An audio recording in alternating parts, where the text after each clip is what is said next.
Okay, I'm back with another review for Dragon Ball Daima. This one's going to be for episodes 9 and 10. Now, I had said in my community tab that I was probably going to start doing my reviews 2 episodes at a time, just so it gave me more to talk about. So, a lot, and I mean a lot, happened in episode 10. So I'm going to go over 9 first because not as much happened, but there's definitely some things worth noting. So in episode 9,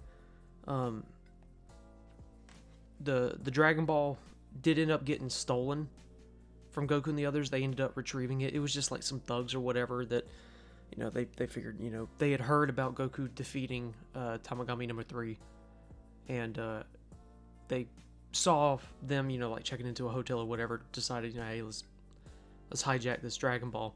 It didn't work out, the way they thought. Just it's sort of like a quick little side thing that just sort of happened. Not a ton of plot relevance. Goma and Degasu are aware that Goku and company are here in the Demon Realm, so that's important. They're now aware that they're here, and they're going to be keeping an eye on them, watching things unfold as Goku and company progress through the Demon Realm. Vegeta got into like a bar fight similar to what happened with Goku, almost exactly what happened to Goku and Glorio and Supreme Kai and them. Sorry, but not the same bar. It looked like they were in like a nightclub almost, and Vegeta was walking back with like some food or whatever, and bumped into someone, and they tried to like throw a shot at him. He catches it while he's putting the tray down, mind you. Like, he puts the tray down on a table, and as he's putting it down, he catches the punch that they throw at him, and then just goes to town and just whoops everybody that, decides to fight him. But then these thugs or whatever steal Vegeta, Piccolo, Bulma, and Hypus's plane, just like what happened to Goku and Glorio and Supreme Kai. Also, we know that Goma is after the evil third eye, and it's now, I don't know how I didn't notice it before, but it's now clear and obvious that third eye is what Hypus currently has on his belt. He mentions that he found an eye and put it on his belt, and this eye's like moving around and stuff. It's too it's too perfect for that not to be the evil third eye that Gon was looking for.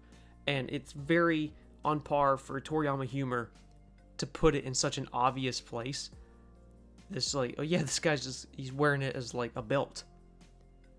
But the biggest thing to come out of episode 9 was the birth of this new Majin Ku. We know that Arinsu went to the witch that made Majin Buu, asking for a new Majin, one that was more controllable than Buu, because Buu was too powerful to control. They used a Cyberman as the base, put in the essence of Majin Buu and some other, witchcraft and stuff, and gave birth to Majin Ku, who does look like a overgrown Cyberman. But, in episode 10, it's very clear that he's not as strong as Majin Buu, not even close. But I'll get to that. So that was most of the, the major points of episode 9. It was a solid episode. I'd probably rank episode 9 7.5, 8 out of 10 maybe. It was a solid episode. Not my favorite, definitely not my least favorite. Episode 10, however, was one of the better episodes.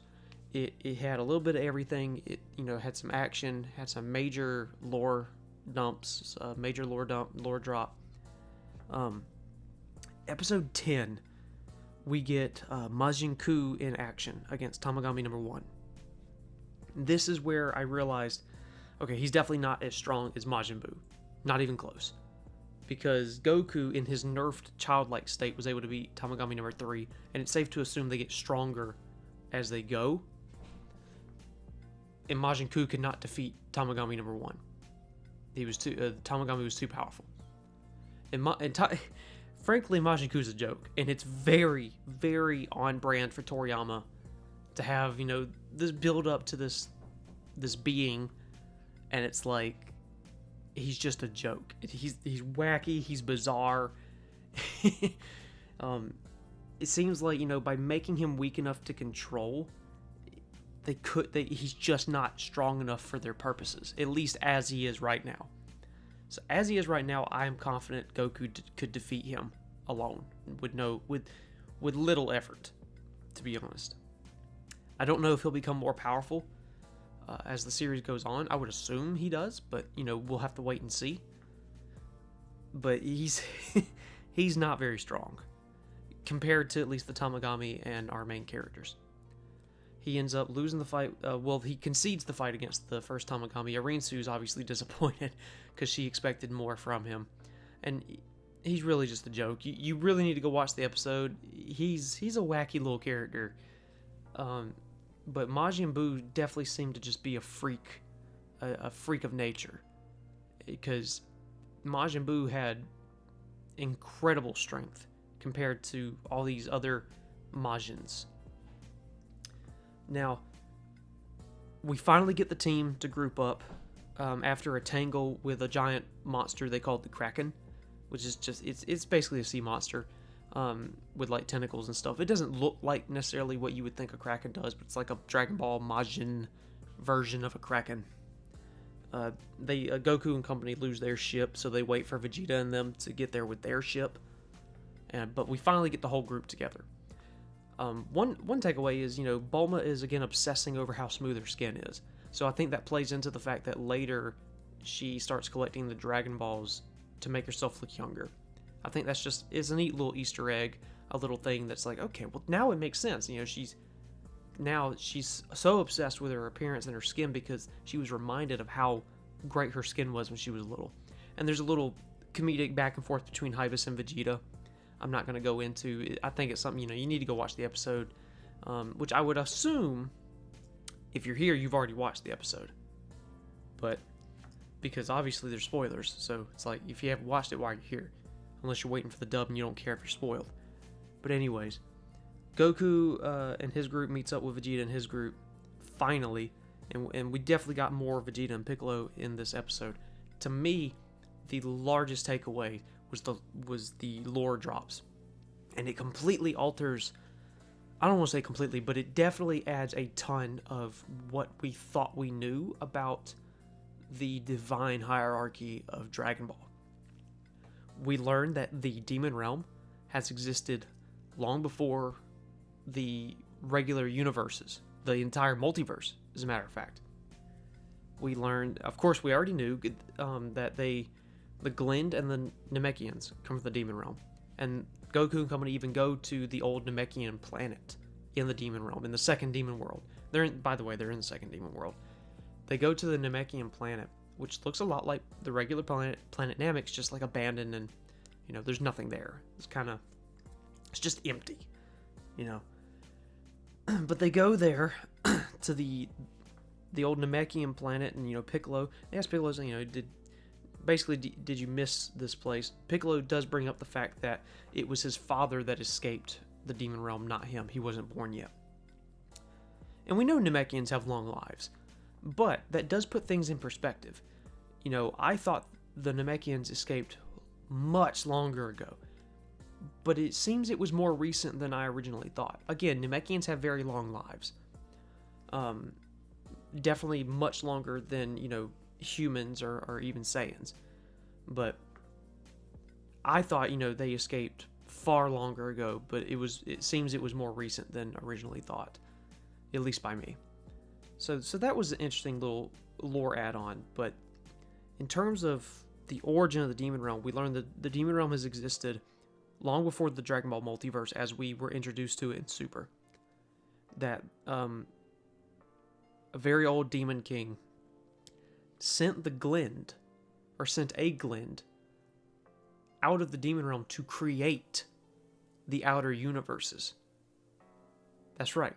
And Shin Nahare, Supreme Kai, mentions that, this being is sort of still the primary authority of the universe and of the multiverse.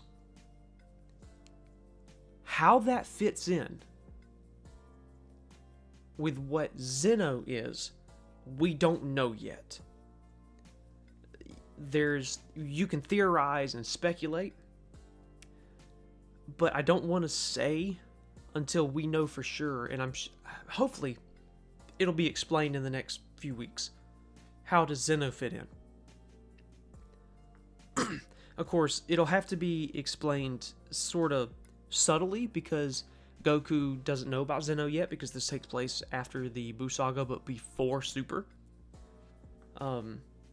We did see like some flashback like scenes that showed the other Supreme Kais from the other universes that we were first introduced to in Super, like Goasu and the Supreme Kai of like Universe 6 and stuff. So having that kind of connective tissue to Super and the continuity that is Dragon Ball Super, I think that was very important to have that brief visual, because now we have that connective tissue from Daima to Super visually and from a narrative standpoint. So I think that was important to include, however brief. Now, this Glend that was sent by the old Demon King to create the universes then selected other Glend to become Supreme Kais of these universes. And they would create life, plant the seeds of life, and watch it grow and blossom. And if you're more interested in like the original origins, the real world inspiration behind the Kais, what Toriyama may have been influenced by, I have a video about that.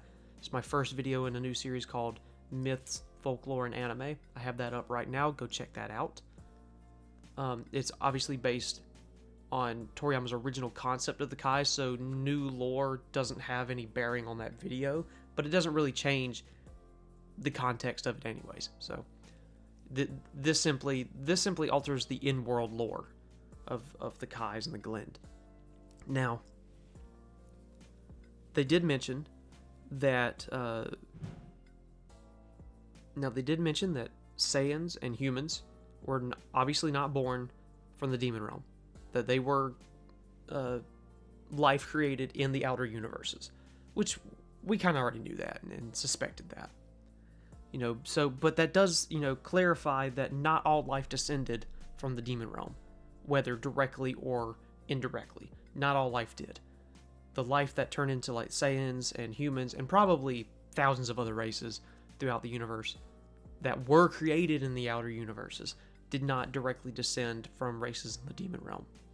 So I think that's an important distinction for some people to make. Now, I am most curious, how is this new sort of creator god like being going to fit in with the lore of Zeno the Omni King? Because up till now with Super, and remember Super takes place after this, we assumed Zeno was the god of all gods, the king of all gods. So it does raise some questions. Does Zeno rank above this original creator, below this original creator, or is he equal to this original creator? Because the way even the angels speak to Zeno, it raises the question. Zeno has a childlike demeanor, so it is possible that maybe he isn't the highest ranking authority, but that maybe he's this original creator god's conduit to the rest of the multiverse. We don't know. It's honestly very difficult to say with what we know now. We're going to have to keep tuning in and hope that they drop more lore that will explain how Zeno fits into all this. Because I'm both a little confused as well as very, very eager to kind of see how they tie it all together. So, and honestly, I want to know, what's your take? What are your theories, honestly? How do you think Zeno ties into all this? Do you think Zeno is above this original creator of the multiverse? Do you think he's below? Or do you think he's equal? Are they... How do you think it works as of right now? Just your theories. Because I have no idea, and I don't want to, I don't want to put a theory out there and then be completely wrong and then just, sound like an idiot, I'm one of those people, I kind of want to wait and see if we get any answers or at least some more info that may tie some of that information together. So, all these lore drops, I think the new lore is probably going to be the biggest plus side of Daima. It's been a pretty good show, but I think the biggest thing about Daima is going to be all the new lore that it adds to Dragon Ball and fleshes out. And now that we no longer have Akira Toriyama, all this lore that he has given us before his passing, I think is going to be very, very, very important to the future of Dragon Ball. And hopefully, Shueisha and Toyotaro and Toei, and all the creative minds involved in Dragon Ball from here on, hopefully they can all capitalize properly on this new lore that Toriyama has given us.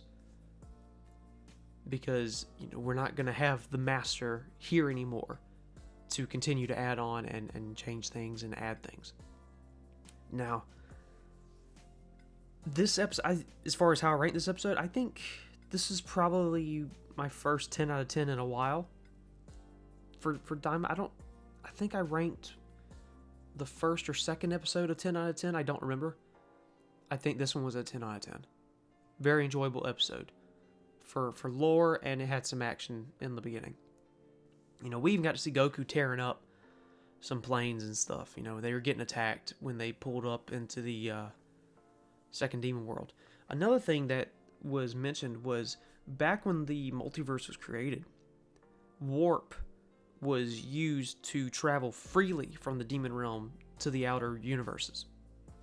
But it was Dabura's father, Abura, who kind of tightened that passageway and made it so you couldn't just freely come and go. You kind of had to have authorization, because he was afraid that beings from the outer universes would pose a threat to his reign and to the demon realm. So that's also interesting. Again, this was Abura, Dabura's father, and obviously I would assume Dabura kept that same sort of strictness about how warp was used, and Goma is continuing to keep that strictness as well. So I wonder if Goma is overthrown in the show, will whoever the next Demon King is, will allow warp to be more freely used, and we'll see, coming and going, people coming and going from the demon realm and from the outer universes more often. I hope so, because that means, we're more likely to see some of these characters return in the future of Dragon Ball. I'm also interested to know more about the Namekians and the origin of the Dragon Balls. We got some of that stuff in Dragon Ball Super, the Super Dragon Balls and the Namekians and how they make Dragon Balls and all that stuff. But it does beg the question how the Demon Realm Dragon Balls now relate to the Super Dragon Balls if the Demon Realm existed before the multiverse. Did the Super Dragon Balls exist in the Demon Realm? Were they something created in the outer multiverse by, what's his name? Zalama? The Dragon King Zalama? Was that something that came after the creation of the multiverse, or was that something that came from the Demon Realm? That's sort of a question I have. How does that stuff connect? And hopefully Daima can answer all of these questions. So episode 9, I give like a 7.5 out of 10. Episode 10, I give it 10 out of 10. I think it was a really good episode. That honestly gave some answers, but gave me more questions than it did answers. But hey, I'm a Kingdom Hearts fan, so I'm kind of used to getting more questions every time I get one or two answers for something. So it's just sort of part of the territory when you're a fan of, things like this. But what did you think of the episode? Did you like it? Did you hate it? Did you kind of neutral on it? How do you think Zeno fits in to what we now know, all this new information about how the hierarchy of gods sort of works within the multiverse of Dragon Ball, within the macrocosm of Dragon Ball. Do you like the new lore additions? I think that's important as well. Or are you a fan of the new lore? You know, are you a fan of potentially Zeno not being the penultimate, or the ultimate being, rather? Let me know in the comments. Again, subscribe so you don't miss any uploads. Like this video because it helps me out. And if you would like to understand what Toriyama was influenced by when he originally created the Kais, what myths and spiritual beliefs he was influenced by, please check out my Origins of the Kai video.